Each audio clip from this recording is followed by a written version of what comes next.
Dear students, अभी मैं बताने जा रहा हूँ, ये इनडायरेक्ट लेरिंगोस्कोपी मिरर है और एक पोस्चर राइनोस्कोपी मिरर है। दोनों में बेसिक डिफरेंस क्या है?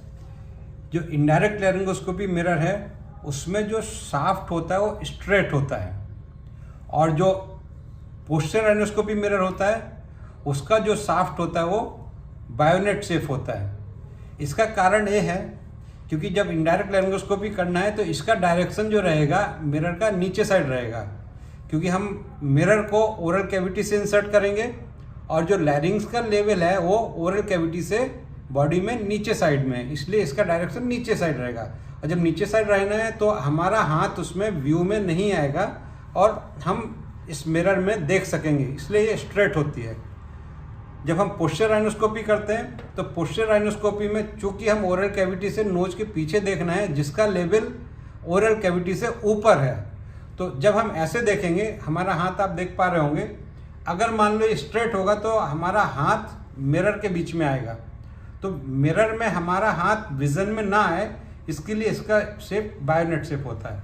यही बेसिक डिफरेंस है और इससे आप डिफ्रेंशिएट कर सकते हैं कौन सा इनडायरेक्ट लेरिंगोस्कोपी मिरर है और कौन सा पोस्चर राइनोस्कोपी मिरर है। इनडायरेक्ट लेरिंगोस्कोपी मिरर से हम लैरिंग्स के स्ट्रक्चर देखते हैं, जो कि हम स्टार्ट होगा इसमें डायरेक्शन पहले तो हम पेन जैसा पकड़ेंगे। You have to hold tongue with a gauze piece and instruct the patient to breathe through mouth. उससे क्या होगा, जो शॉर्ट पैलेट है वो ऊपर को चला जाएगा और ओरोफेरिंक्स में आपको स्पेस ज़्यादा मिलेगा। अक्सर क्वेश्चन पूछा जाता है कि इनडायरेक्ट लेरिंगोस्कोपी में पेशेंट को माउथ से ब्रीथ करना है नोज से, तो आपको बोलना है माउथ से, और जब पोस्चर राइनोस्कोपी करते हैं तब पेशेंट को नोज से ब्रीथ करना है, क्योंकि जब माउथ से ब्रीथ करेगा तो सॉफ्ट पैलेट ऊपर जाएगा तो उसको नेजोफेरिंक्स स्पेस कम हो जाएगा, और जब पेशेंट नोज से ब्रीथ करेगा तो सॉफ्ट पैलेट डाउनवर्ड और फॉरवर्ड आएगा। उससे क्या होगा कि पेशेंट के नेजोफेरिंक्स में स्पेस ज़्यादा हो जाएगा।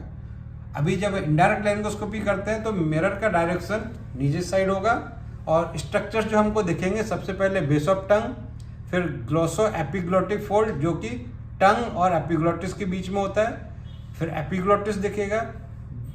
ग्लोसो एपिग्लोटिक फोल्ड के दोनों साइड में आपको वेलिकुला दिखेंगे। फिर और नीचे जाएंगे आप तो आपको एरी एपिग्लोटिक फोल्ड दिखेगा। फिर साथ में आपको एरिटनट्स दिखेंगे, दोनों साइड पायरिफॉर्म फोसा दिखेगा, वोकल कॉर्ड्स दिखेंगे, और वोकल कॉर्ड्स का मूवमेंट देखने के लिए आप पेशेंट को ई बोलने का इंस्ट्रक्शन देते हैं। इसको और बेहतर तरीके से देखने के लिए हम usually Hopkins telescope rod use करते हैं, यूजुअली 70 डिग्री या 90 डिग्री की, और उससे लैरिंग्स का मूवमेंट अच्छे से दिखता है। डायरेक्ट लेरिंगोस्कोपी और इनडायरेक्ट लेरिंगोस्कोपी में फ़र्क क्या है कि इनडायरेक्ट लेरिंगोस्कोपी में हम मिरर में इमेज देखते हैं, इससे वो इन्वर्टेड दिखती है और 2 डायमेंशनल में दिखती है और आपको डेप्थ परसेप्शन नहीं आ पाता है।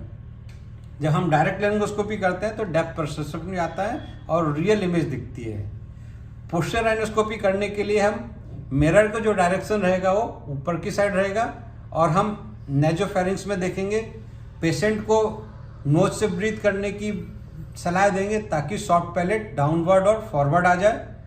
एक हाथ में टंग डिप्रेशर को लेकर टंग को डिप्रेस करते हैं और मिरर को नोज में पीछे ओरल कैविटी से नेजोफेरिंक्स में ले जाते हैं, और फिर हम नेजोफेरिंक्स के स्ट्रक्चर्स को देखते हैं जिसमें कि पोस्टीरियर एंड ऑफ नेजर सेप्टम दिखेगा, पोस्टीरियर एंड्स ऑफ टर्मिनेट्स दिखेंगे, क्वाइना दिखेगा, और साथ में इस्ट्यूशन ट्यूब ओपनिंग भी दिखती है।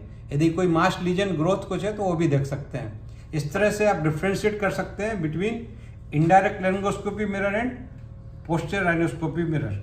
Take care, thank you.